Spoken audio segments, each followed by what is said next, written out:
ask people to please start moving towards your tables and take a seat. We're going to start the program in a few minutes.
So the only one that I'm tracking right now is the gentleman from Northwest Capital, Piero.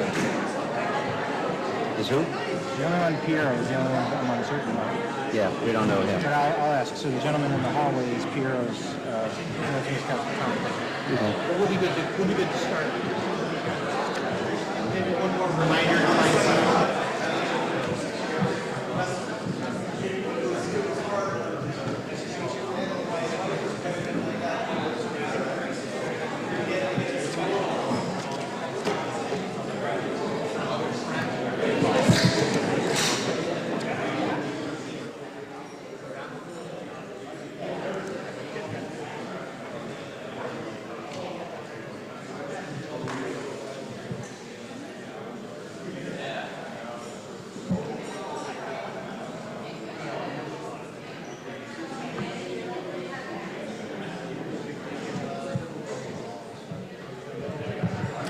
Okay, if everyone please take your seats.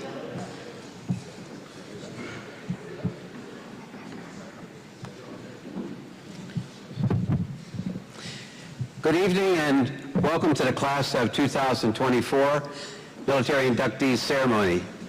My name is Dr. Rolf Knoll. I'm a member of the hayes-velhage American Legion Post 96 here in West Hartford, and it's my distinct privilege to be Master of Ceremonies this evening as we honor the outstanding young men and women in the West Hartford schools who have decided to join the armed forces and serve their country.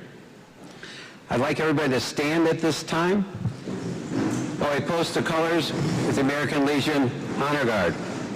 Please remain standing for the national anthem, the Pledge of Allegiance, and the invocation. Post the colors.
The Hall Solo Choir will now sing the national anthem.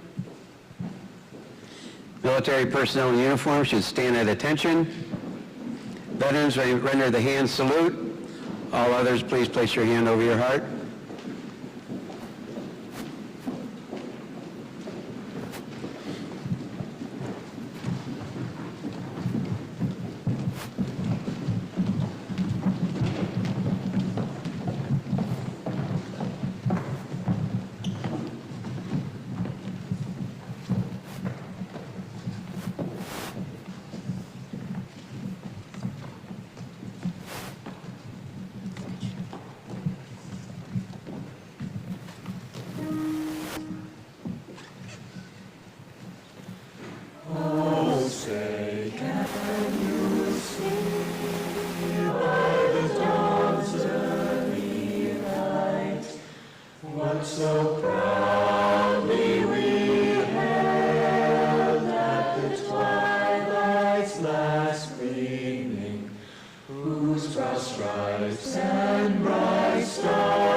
Thank you, Hall Choir.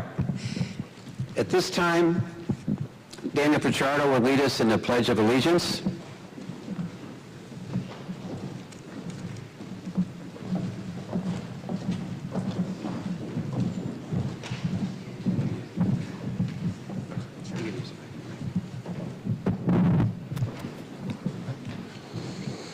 I pledge allegiance to the flag of the United States of America and to the republic for which it stands, one nation, under God, indivisible, with liberty and justice for all.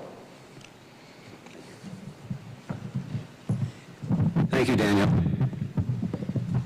Color Guard, port arms. Color Guard, right shoulder, arms. Left face. Post.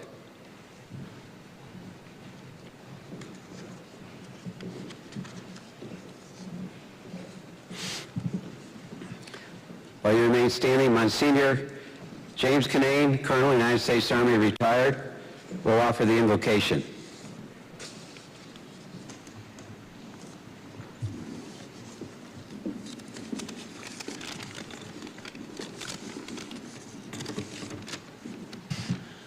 Lord our God, we thank all the families, friends, teachers, and all who have guided these 11 young men and women committing themselves in a very special way to the service of our country.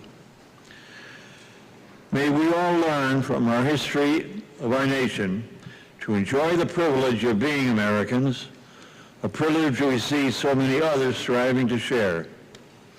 Forgive our faults and give us the grace to learn from our mistakes. Now, Lord, please bless our honored young volunteers tonight and those who have given them guidance, friendship, hope, and love. Bless them. And also, Lord, bless the good food that we are about to receive and enjoy from you, our Lord and God, forever and ever. Amen. Amen. Please be seated. Thank you, Monsignor. At this time, the commander of the American Legion Post 96, Heidi Ann Mooney, will give her opening remarks.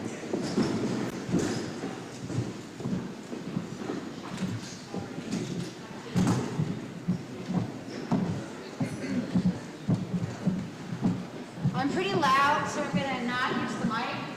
But I every time you're here, I try to address the parents, some of you already told you this, who don't have anyone in the military. And suddenly, you're sitting next to your kid who's signed up, and they're about to go, and you're like, what is going on? And I can say for me and my family, I was the 5th kid, and I came home and told my parents, okay, I'm going to join ROTC, I'm going to the military. And they were like, what? And my father hadn't served, so he was kind of confused about that. But they watched my path. They saw me go in. They saw me go through OCS, Officer Candidate School, and they saw me come out the other side, a much more confident adult who had a lot of leadership skills, who went for 1st and 2nd and 3rd command as an XO, who took care of millions of dollars of heavy equipment and explosives and demolitions and did all kinds of stuff and traveled all around the world. So I will tell you parents that are sitting there who feel kind of nervous, let your kid take their path. You raised them up, they're ready to go, and now you just got to kind of let them go. And you'll see in a very short amount of time that you're going to be so proud of them and they're going to do really great things. So stand by for that. And then for those of you sitting in those seats who are about to go out, you got a couple months. I've heard a couple, 1, 2 months, I think someone maybe 3 months before you have to check in. So you got time. What should you do at that time? You should start going running every night. A couple miles, 2, 3 miles. You should start doing push-ups. You should start doing sit-ups. If you're not where you want to be, you have time. You have a lot of time. You can start doing 10 push-ups every hour on the hour. And in a few weeks, you'll be able to do 100 push-ups without stopping. So do all those things so that when you have to report in to boot camp or OCS or the beginning before you go into ROTC or to the academy, that you're ready, you have time. So get fit because you want to be fit when you get there. And then just listen to your superiors. Listen to those enlisted instructors who have a lot of experience and go under their wing and learn from them. There are going to be people that will guide you and teach you, as will your officers that are above you. Like your senior enlisted have so much experience. Some of them, you'll go work with them, they'll have 30 years in the military. Like Jeff, you see down in the front, and Bill, I don't know where you are over there. 30-year veterans, right? Those are the guys that you're going to learn from, and you're going to listen to, and they're going to guide you. Those recalcitrant old guys and old ladies that are going to teach you and take you under their wing. So you guys are about to embark on something really amazing. You stepped up and you said, I want to serve my country. And we're so proud of you tonight. We're happy to have you here, and this is why we have this dinner. We want to recognize you. We want to recognize your families. And we're just excited for you that you've taken this oath to step into helping your country, helping us be a free country where people can vote. A lot of countries can't do that. Where you can go to school, whether you're a girl or a boy. There's a lot of countries that can't do that. Where you can go to church or synagogue or a mosque on the weekend, whatever religion you want. A lot of countries you can't do that. So you guys are going to really help our country keep advancing and keep us safe, and we're so appreciative for you. So welcome tonight. Enjoy. We're happy to have you guys. And please go around and talk to some of us, those of us who have hats on. Our speaker tonight is a great speaker. Those you see in uniform, ask them questions. Don't be afraid. This is your chance to kind of say, what's it going to be like? What's it going to be like when I show up? And we'll help answer these questions for you. So welcome. Thank you.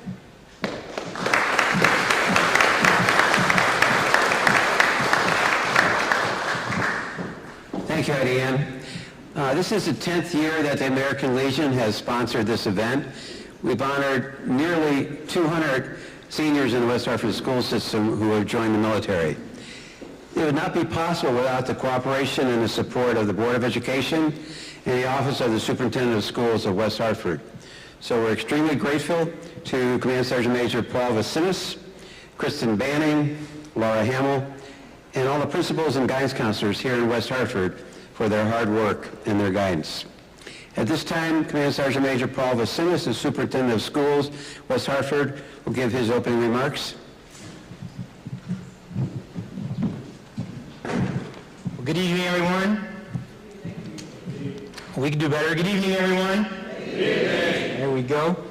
Colonel Cabri, Commander Moore, Commander Mooney, Commander Haney, Commander Zimmerman, I saw Madam Mayor here, but I believe she had to run out.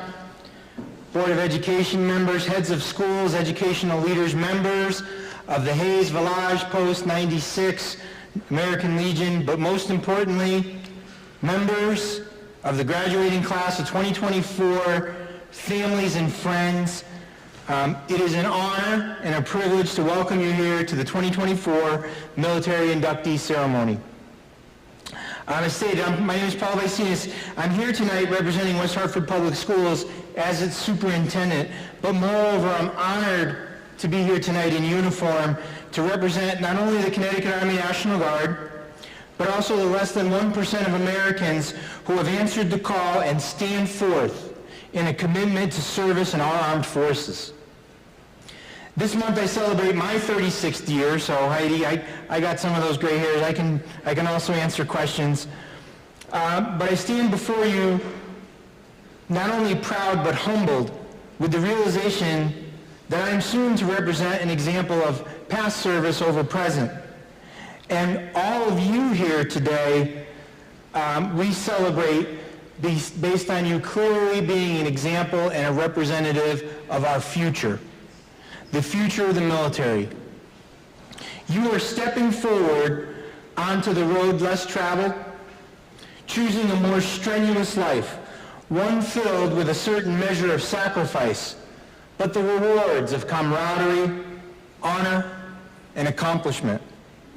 I wish to share with you a short poem written by a young man by the name of Theodore Roosevelt, 26th President of the United States, former commander of the 1st U.S. Volunteer Cavalry Regiment, better known as the Rough Riders. And it is called The Doctrine of a Strenuous Life. I wish to preach not the doctrine of ignoble ease, but the doctrine of the strenuous life, the life of toil and effort, of labor and strife. To preach that highest form of success which comes not to the man who desires mere easy peace, but to the man who does not shrink from danger, from hardship, or from bitter toil, and who out of these wins the splendid ultimate triumph. As you begin your path on a more strenuous life, know that you do not walk alone. The trail, although faint at times, has been blazed by generations of determined and dedicated men and women who walked miles in your shoes and demonstrated what could be accomplished with teamwork, grit, and devotion. While the ground has been hardened by conflict and strife that is the cost of enduring our freedoms, the path is illuminated by lights that shine long distances from homes and from hearts of our loved ones, who sacrifice equally in your absence. To you and to all of the families and loved ones and friends here with you, tonight we say thank you and welcome to our military family. Please enjoy.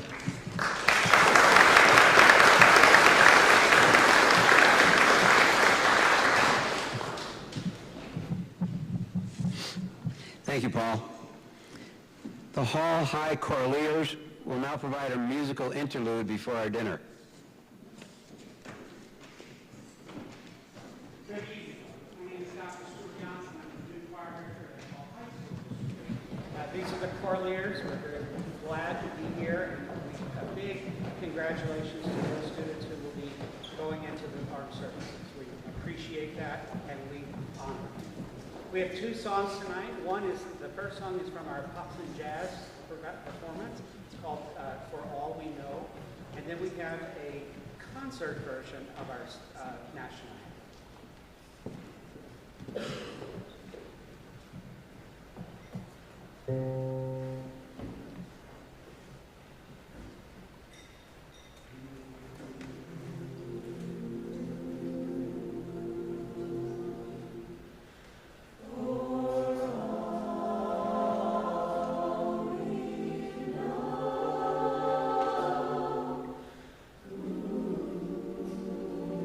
Never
Outstanding. Thank you all, high carolers. Thank you very much.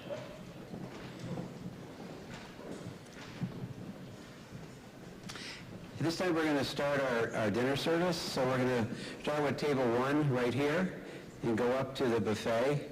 And then we'll go 2, 3, 4, 5, 6, 7, 8, 9. Okay, so 1, 2, 3, 4. And first table, why don't you go up right now?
Just remember there's lots of dessert on the back table. At this time, I'd like to introduce our guest speaker, Colonel Mike Cabray. Colonel Cabray is a graduate of the United States Military Academy at West Point, class of 1986. He recently retired from the Army with 30 years of service and moved to the Hartford area. He was commissioned in the artillery and commanded troops from platoon level up to the brigade level. In 2003 to 2004, he commanded over 750 soldiers in direct combat operations in Ramadi, Iraq. In his military service, he served as the assistant commandant of the artillery school at Fort Sill, Oklahoma, and also he served at the Pentagon. After retirement and prior to moving to Hartford, he lived in Colonial Beach, Virginia, where he served on the town council and as vice mayor. So remember that, you town council folks over there. During his military career, he earned the Bronze Star, Combat Action Badge, Ranger Tab, Parachute Badge, and Air Assault Badge. He holds 2 master's degrees in international relations and also advanced military studies. Please welcome Colonel Cabray.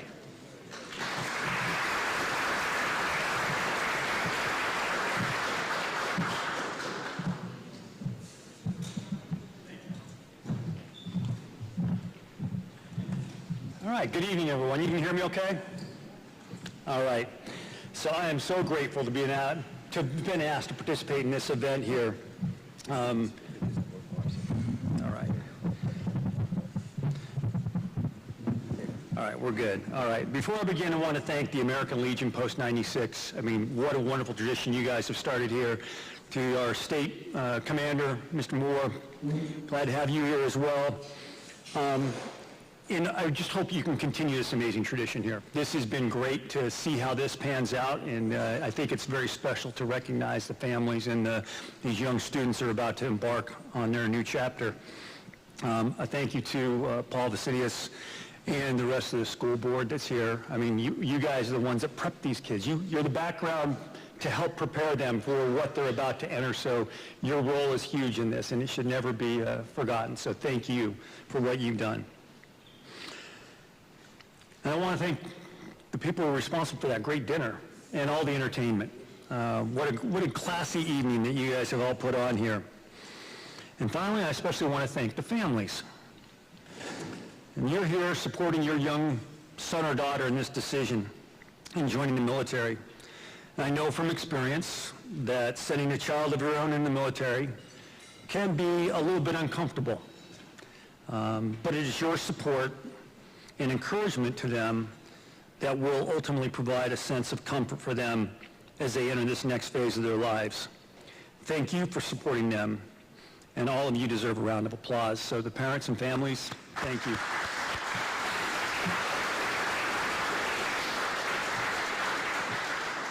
Now, as a commander, whenever I had the opportunity, there were 3 things that made a day great. The first one was being able to promote somebody. The next thing was being able to present an award to somebody. And the next one was being able to re-enlist a soldier to stay in. This ranks right up there with being able to honor you inductees as you're about ready to enter the military service. So again, this makes my day. This is the best thing I could be doing. As I consider the words I would share with you tonight, I wonder, is advice what you need? I mean, I could give, here's 10 things you have to remember as you're about to embark on this career. But it would just be 10 things that were important to me. All right? And I'm sure all of you have received advice. You've received advice from recruiters. You've received advice from friends and family. So I'm going to stay away from the advice thing. And I know that I could tell war stories, but I didn't think that was appropriate because they're basically fiction loosely based on fact anyway, so there wouldn't be much to that. So what I set along was to let you know just how important this next chapter in your life will be and hopefully give you a glimpse of what the next few years will bring for you. And what I'm going to share with you is actually a combination of many discussions and long talks with my son who graduated from West Point and my daughter who graduated from Annapolis. They had a lot of questions as they were about to enter into service and earn their commissions. And they had watched me and listened to me I guess, with rolling eyes a little bit over the many years and the jobs I'd had. And I realized that they'd been getting advice the whole time. But what they did not get was the context, the why we give advice like this, and what it would mean to them once they entered the service of their country. Now, my son Connor, after reporting to his basic leaders officers course at Fort Sill, Oklahoma, at Fort Sill, he informed me that he had the Army all figured out. And he said, "Dad, half the game is just showing up on time and in the right uniform." And I was about to chastise him and remind him that he was still just a second lieutenant in the Army, and there's no way he could possibly have figured the Army out. But before I spoke, I took a breath and realized he was absolutely right. It is half the game. Be where you should be, on time and in the right uniform, meaning being equipped to accomplish the mission is 50% of being successful. Now, you see what I did there? I gave you some advice, but it's attributed to my son, so it's not really coming from me, all right? Now, here's what I think you can expect as you enter the service of our great nation. You will find that what you thought were close friends before will not come close to the bonds you will make with your brothers and sisters in arms. Where sharing in the same grueling training will give you that non-hesitating confidence that you could literally trust your life with these newfound friends. These will be bonds forged in possibly the most dire circumstances, that 10, 20, even 30 years from now, you will not forget their names or their faces. It is a bond that is forged in steel, and it will last you a lifetime. You'll find out that what you thought was hard in life, up to now, may seem trite or insignificant in a few years. You will grow true confidence. I can honestly say in my 30 years of service, I was never asked to do the impossible. Difficult? Yes. Hard? Yes. Maybe a little dangerous? Yes. But never impossible. The military will give you missions that you can accomplish. And each mission, each challenge caused me to grow. You will grow in skills and you will gain confidence that is grounded in competence and not just swagger when things are easy. You stand long enough and you will have others looking to you to help them grow. Someone here tonight, 20 years from now, will be standing up here giving this speech. You're going to be talking to the next generation of America's patriots. You'll be given responsibility for not just expensive equipment, but responsibility for the lives of your fellow service members. You will be challenged, but know that there are thousands that have gone before you, and has been said already, paved that path for you. That path is set. You will succeed. Most importantly, you're going to grow as a person. In your units, you will find peers who come from literally all over the world. You will be given missions or tasks that will afford you the opportunity to truly learn about those around you. You're going to learn about the people around you. You're going to learn about the people in the countries you go to. That is growth. You're going to be expanded. Some will come from backgrounds that you could never imagine, and yet you have in commonality with them. This is what the service does. You have a name tag. Your last name, and that's you. You have another name tag that says U.S. Army or Air Force or U.S. Navy or Marines or Coast Guard. So everybody belongs to something. And there is room to be who you are, but you will realize you are all part of something bigger. I have to admit that the Navy, which I don't admit a lot of things about the Navy, even with my daughter going there, has one of the best sayings to describe this sense of belonging. And the saying is ship, shipmate, self. And that's how you look at things, how you prioritize. You all belong to something much bigger. And only through all of you can you get it accomplished. So you have to take care of that larger organization. That's what you're there to serve. The next one, shipmates. That's your peers, that's your friends, your battle buddies. And that's who you take care of next. And then you take care of you, because you will be important to accomplishing the missions. As I start to kind of close this down, I can't help but give you one small bit of advice. And as a brigade commander, I held a newcomers briefing each month for about 150 new soldiers and then non-commissioned officers and officers that came in to our unit. The unit was about 2,800 people, and about every month we had 150 new people come in and 150 people leaving. And so it was an opportunity for these newcomers to come meet the chain of command and get some briefings on here's what training we're going to do, here's what missions we have. And I would always take the opportunity to find one of the youngest ranking privates in the room and say, how much effort do you think I want from you on a daily basis? And they would say, sir, I'm going to give you 100%. And I would say, no. And they would say, sir, I'm going to give you 120%. I said, that's mathematically impossible, and no. You can't do that. And then I tell them that on a day in and day out basis, if you gave me 85% effort, that was going to be good enough. And why 85%? Because 100% is too much to ask of somebody on a day-to-day basis. All right? You never have anything left in the reserve. All right? What if we do have to get ready to deploy? Then I want you to reach down and grab that extra 15%. But otherwise, that 15%, think of it as your very best 15%. You're going to save that for when you go home at the end of each day. And whether it's a pet goldfish in the barracks, or your dog, your spouse, your girlfriend, your boyfriend, your friends, give them that best 15% of you. Save that for them. The military will get its percentages out of you. Don't worry about that. But make sure you give it the good B+ effort on a day-to-day basis, and you'll do just fine.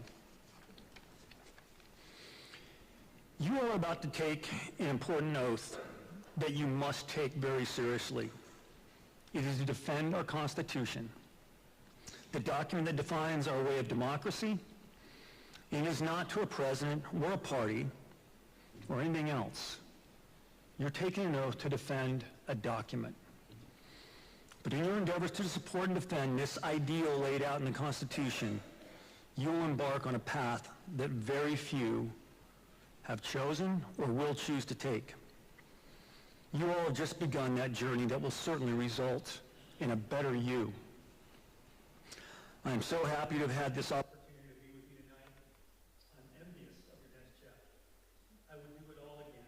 After 30 years, I would sign up tomorrow if I was a lot younger. But it's time to pass the torch. And I passed it to my kids. You all are the next generation of it. And I wish you the best as you turn this page in your book. You're about to make history instead of just reading it. And so with that, thank you and Godspeed.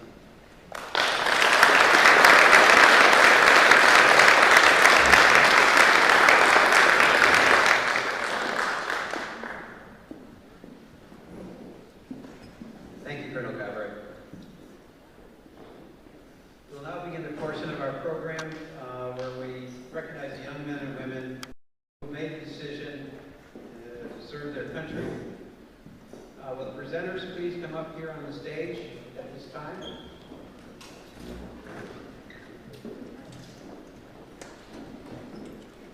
Each honoree tonight will be receiving a special cord, which when worn during their graduation ceremony recognizes them as having made the decision to join the armed forces. They'll also be given a military commitment certificate of commendation by the American Legion, and a thank you coin also in appreciation of their commitment to serve. As I call each one of your names, I'd like you to come up on the stage one at a time.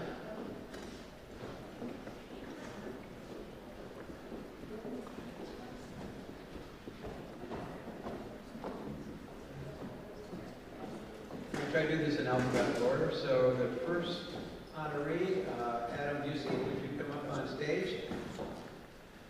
Let's hear it for Adam.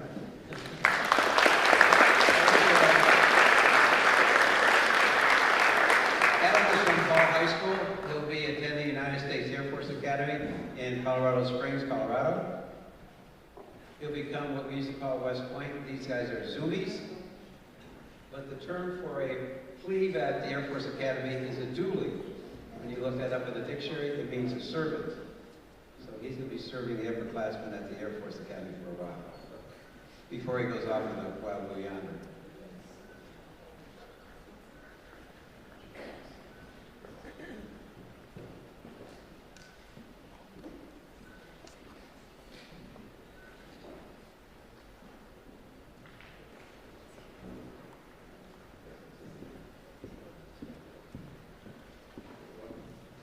Next will be Dylan Delgado from Newington High School.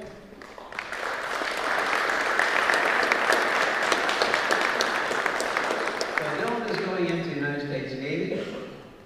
We tried to talk him to go in the Army. He decided not to do that. He's going to Great Lakes Naval Training Station. After he goes through his basic training, he is then looking forward to going into training to become a medic and hopes to join the Marine Corps as a Navy medic.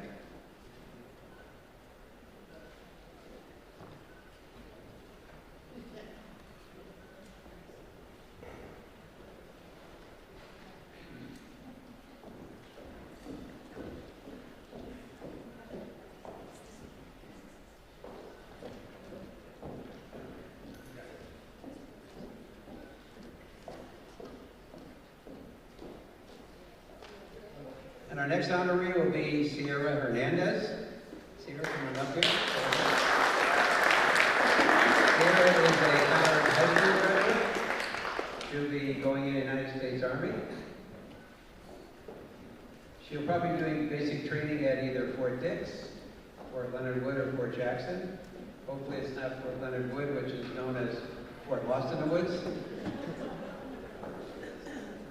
People down there speak English, but you won't understand them.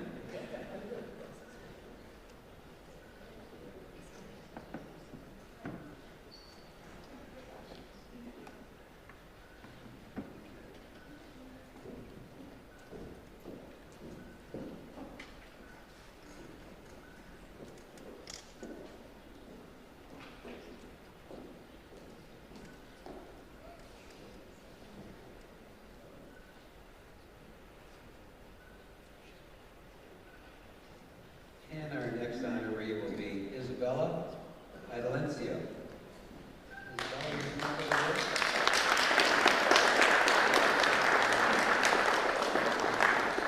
Isabella is a graduate of Ball High School, and she'll be going into the United States Marine Corps.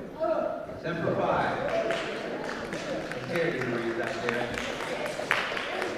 She'll be visiting beautiful Paris Island, South Carolina. It's great this time of year, in the middle of the summer.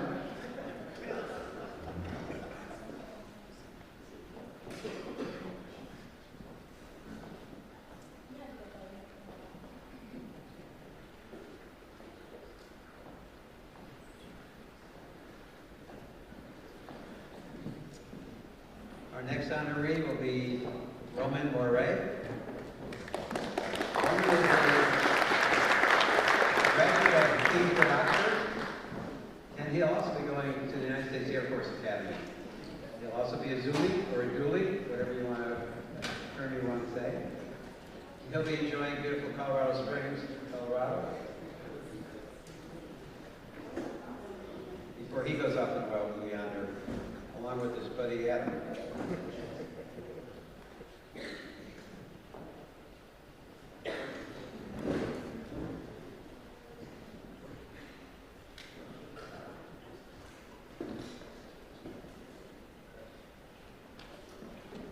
Our next honoree is Daniel Pichardo.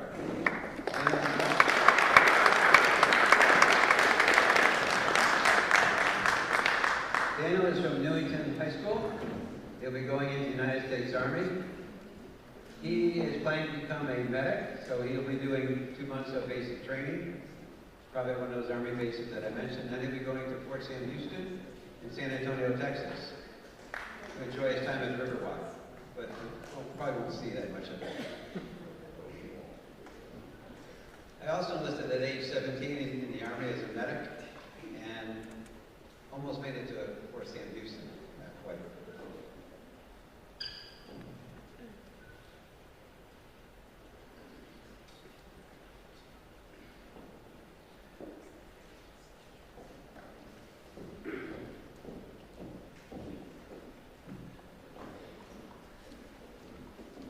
We had 12 honorees this evening, but a number of them could make it.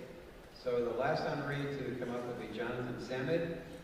Jonathan, come on up here.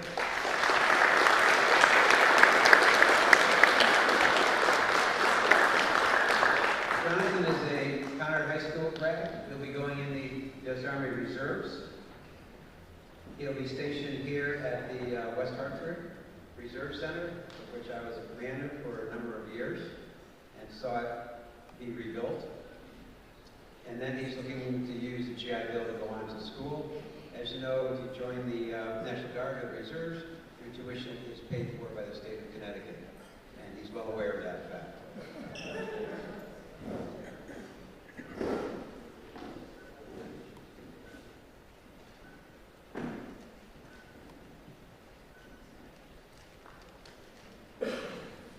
At this time, I'm going to thank the presenters, and you may return to your seats.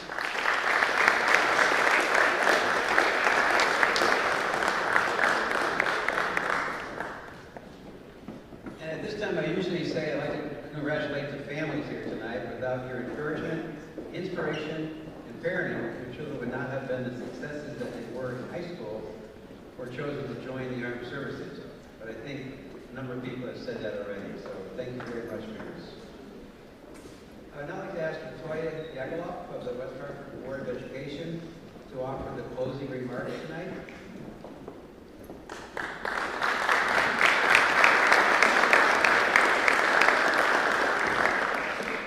You can sit down there. How do you just turn on the mic for you? All right, good evening. It's wonderful to be here. It's an honor to be here. Shout out to all of the young folks that are going into the service. A special shout out to the young queen who's going to the Marine Corps. I'm a devil dog, so much respect. You know, when you heard that Eagle Golden Anchor, you're going to understand why they call it the Feed the Proud. So I want to just share a few closing words, a little bit about my journey, and just some facts. You know, this country has come a long way. I remember when I joined the Marine Corps, it was very different. Things were very different. At that time, females in the Marine Corps only made up 3% of the entire United States military. So just think about that. Really small numbers. And now, even though it's not a huge, huge jump, it's 14%. And I think that's big, and it speaks to a lot of the growth that we have, the growth that we've made. It's been about 13 years since the repeal of Don't Ask, Don't Tell. And I think that also speaks to the progress that we've made. One of the most important lessons that I learned in the military, I remember when I started boot camp, and one of my platoon sisters, she said, hey, and I'm going to do her accent because she was from Alabama. I've never been friends with a black girl before. And my drill instructor heard her, and she said, let me tell you all something right now. Here, you're not black, you're not white, you ain't even women. She called us some other names and said, you're all these things. And then she told us, you're all Americans, and you're warriors. And when you go overseas, nobody cares about all that other stuff. What you need to be concerned about is whether or not the person next to you, behind you, and in front of you is going to have your back. And we all just got quiet. It hit us. And it was like that moment forward, we knew we were sisters, regardless of the background that we came from. And that mindset really stuck with me throughout my life. You know, I remember just, you know, going through life and always wanting to unite people, not point out what's different, but find out, you know, point out the things that made us all similar. And I learned that in the military, what it truly means to be a community, what it means to be an American. In 1948, President Truman signed the Women's Armed Service Integration Act, allowing women to receive regular payment status in the military. This all happened as a result of World War II. And I share that to say this, that in unfortunate circumstances, Americans of diverse backgrounds have always stood up, risking their lives, their livelihood, risking seeing their families again to protect this nation and the freedom that they saw. While we recognize that we do these things while we wear the uniform, we must also reflect on our own commitment to make sure that we don't just fight for freedom on the battlefield, but also off of the battlefield in our personal lives, in our professional lives. Just gonna. So one of the things that I wanted to end on, in the Marine Corps we learned these 3 values: honor, courage, and commitment. And I want to kind of share what those values mean to me now. Honor each other as equals. Use courage to stand up against injustice, both in and out of that uniform. When you take that uniform off, that doesn't mean you're no longer a soldier or a warrior. You always honor the flag and honor that mission. And commit to being a good human who contributes to positive change, regardless of how dark the world may become. It's still your responsibility to be the light. So thank you and congratulations.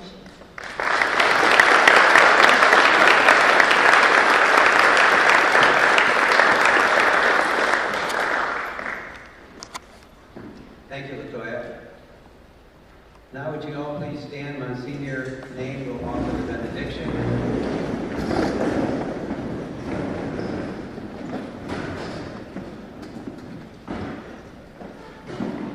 We've all heard a lot of good things up here tonight, right? Very, very good. Before the final prayer, I'd just like to remind the 11 people we are paying special honor to tonight that coming into the military, you're going to meet some of the finest people in the world. You're going to meet some great, great people. You'll keep many of them as friends for a long, long time.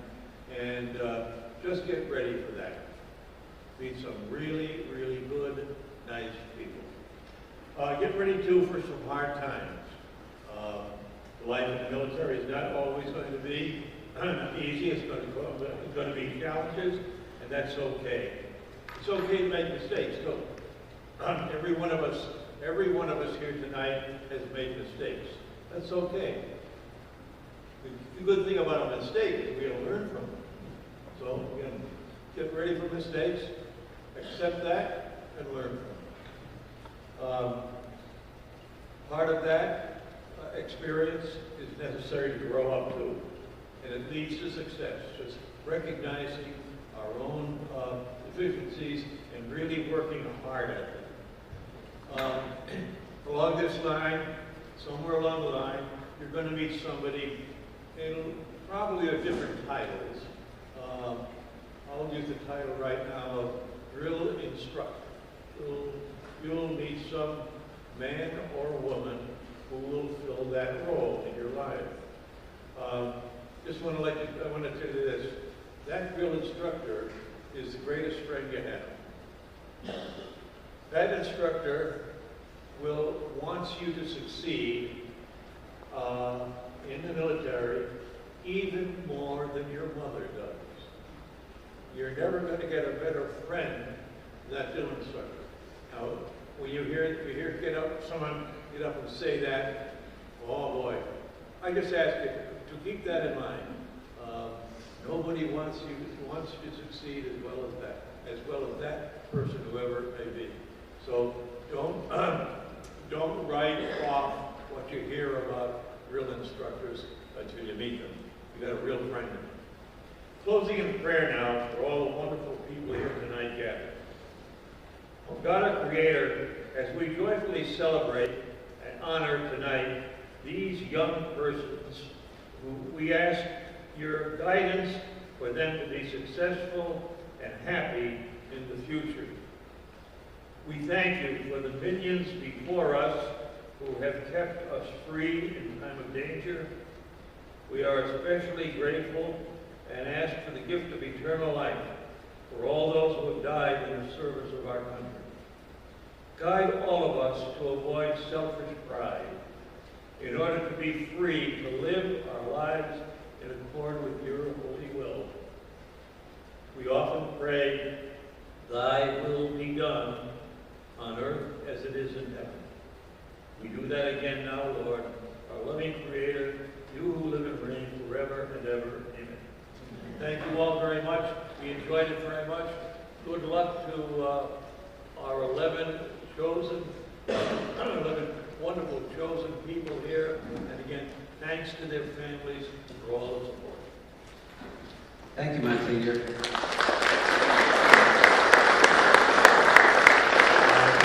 concludes our ceremony this evening. Will the honorees please come up on the stage? We want to take a group picture. And then I'd like to thank everyone for coming, and please have a safe drive home.